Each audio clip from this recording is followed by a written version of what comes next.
Isabela North Loop. So nakaka-engage mga maestro. So parang gusto ko tuloy tumakbo. Siyempre kasama natin dito ang Team 1G ng Isabela. Isabela, EA Vlog.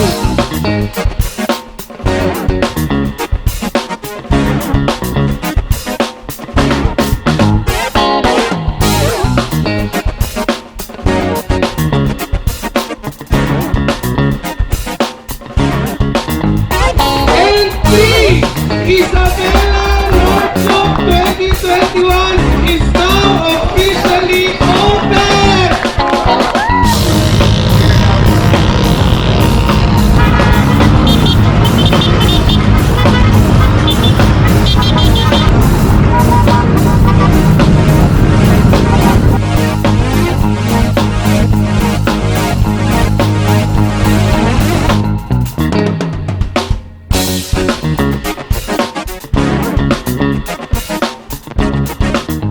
What is up mga maestro? Hindi na good morning. Good evening sa inyong lahat mga maestro. Alright mga maestro, andito tayo sa may kabahan ng Alicia San Mateo Road. Pupunta tayo ng San Mateo mga maestro. Attend tayo sa takeoff ng Isabela North Loop Ride for a Cause. Okay, so 1,000 kilometers yun mga maestro. Supposed to be kasama tayo dito, kasali dapat tayo. Ang kaso nga lang hindi kinaya ng schedule. Nakanak pa si Mrs. Kaya sayang, pero okay lang, marami pa namang next time, ika nga. Okay, so 1,000 kilometers ito, ride for a cause. So hindi to endurance, kunwari lang.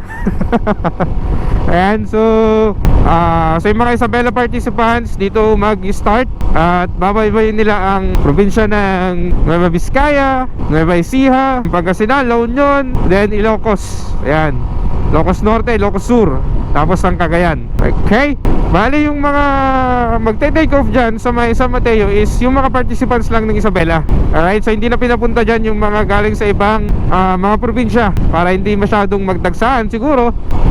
Sa safety na rin at para mas makontrol yung tao. Okay, so yung mga ibang probinsya ay sa kanilang mga bahay na yung kanilang magiging take off. Pero dadaan pa rin sila dyan sa may grid. So gusto ko lang i-shoutout yung mga organizers, ano? At alam kong gaano kahirap mag-organize ng isang endurance kasi naging organizer din tayo ng endurance sa may Santiago, motorista di Santiagueño. At napakahirap given na nasa pandemic pa rin tayo, pero nagawa nilang ipa-approve at nagawa nilang isa katuparan yung ganitong activities. Syempre, shoutout sa mga participants. Yung proceed dito is napakalaking tulong para sa magiging beneficiary. At nakikita ko nga, nababasa ko sa Facebook is magpapatayo sila ng bahay. Dalawa yata yung magiging beneficiaries nila. So nakakatuwa, di ba, na sa simpleng paraan na to ng mga riders ay magagawa nilang makapag-provide ng pabahay para sa mga taong, alam mo yun, talagang hindi ma-afford na magpatayo ng sariling bahay. Ayan, so dito na tayo sa may San Mateo mga maestro. Malapit-lapit na rin tayo sa may starting grid ng Isabela North Loop. Alright mga maestro, so dito na tayo sa may starting grid ng Isabela North Loop. Makapasok kaya tayo? Ay, pero po yung nanghuli Wala akong busina.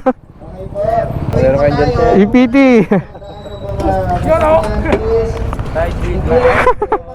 Basta start na yung briefing mga maestro. Ayan, so yung stage sila, doon yung mga participants.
Alright mga maestro, so dito na tayo sa may venue, sa may Excel. At ito yung magiging starting grid at finish ng Isabela North Loop. At sa kasalukuyan mga maestro, time check it's 11 at ongoing na yung live na orientation at briefing sa magiging takbo ng North Loop na to. At ayun yung mga participants natin. Yan. Yung mga participants, so dyan sila nakapwesto ngayon. Okay, so nakakaingit mga maestro. So parang gusto ko tuloy tumakbo. Pero wala na, hindi na po pwede. Yan yung mga organizers natin. Tanong mo muna ng live ngayon. Live na napapanood ng mga participants sa Facebook group ng Isabela North Loop. Okay, so yung stage sila, may mga photo ops. Yan o, unti-unti nang nagsisidatingan yung mga participants. So maganda mga maestro yung naging setup ng North Loop ngayon. Given nga na pandemic, pero naisakatuparan pa rin nila, nagawa pa rin nila, at super organized talaga. Okay, syempre kasama natin dito ang Team 1G ng Isabela. Isabela, EA Vlogs. Syempre mga vlogger dito ba, si EA Vlogs. Yan, subscribe kayo mga maestro. EPD Customs, Carlo Dizon. Sino pa ba yung mga nag-vlog dito? Chicken Fit Gang, Isabela. Chicken Fit Gang daw, Isabela. Okay, para po ating simulan ang ating maikling programa, akin pong tinatawagan si Ginoong Eric Rubia para sa isang panalangin. Our most gracious Heavenly Father, sa gabing ito, kung saan gaganapin po yung Isabela North Loop 2021 ng lahat po ng mga participants dito po sa North Luzon. Amin pong pinasasalamatan ang pagkakataon na ito na makalahok sila at may sakatuparan po itong event po na ito para sa layunin na makatulong sa lahat po ng mga beneficiaries ng event po na ito. Hiniling po namin ngayon na huwag niyo po sanang pabayaan ang lahat po ng mga participants and riders na tatakbo po ngayon magmula dito hanggang makabalik, na maging ligtas sila sa lahat po ng kapahamakan, sa lahat ng disgrasya, ganon din po sa mga sakit karamdaman. At hinihiling din po namin na basbasan nyo rin ang kanilang mga respective families na kanilang iiwanan, na maging ligtas din sa lahat po ng mga problema. Nais din po namin pasalamatan ngayong gabi ang presence po ng ating pong Provincial Director ng Philippine National Police ng Isabela sa pangunguna po ni Police Colonel James M. Cipriano at ang kanya po mga kasamahan sa kapulisan. Ganon din po mga organizers ng event po na ito, kung saan ito ay isang successful event. At ganoon din po sa mga civic dignitaries na sumusuporta, nandito po ngayong gabi. At walang iba kundi si Vice Mayor Andy Bon Velasco at ang iba pa pong mga opisyalis na sumusuporta dito sa Isabela North Loop 2021. At sa mga sandaling ito, Panginoong Diyos, nais po sana naming hilingin ang inyong mapagpalang kamay at na gabayan niyo po sila at ligtas sa lahat po ng kapahamakan. Ito po ang aming samot dalangin sa inyo sa pangalan ng Panginoon Kristo. Amen. A few moments later. And 3, Isabela North Loop 2021 is now officially open! Yung mga hindi sumigaw, hindi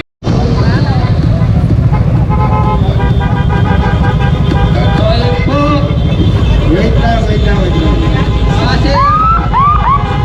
stop lang po!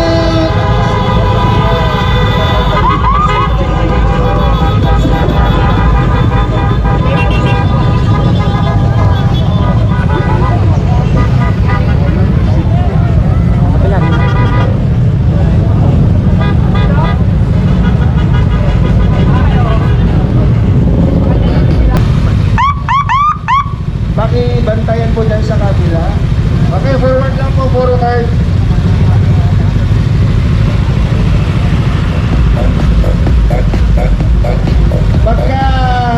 Pagkalabas po ng mga big bikes, sunod na po ang Biskaya. ang Nueva Vizcaya. Sige po, yung mga going kaganan, ilang din po kasi hiwalay din naman yung yung way. Okay, stop na po yung truck. Stop na po yung truck. Okay. Guys, mag-ingat po kayo. Please lang, rakit safe. Umuwi po kayo ng ligtas at mag-ingat po kayo sa daan. Sir, dadaan yata sila dyan.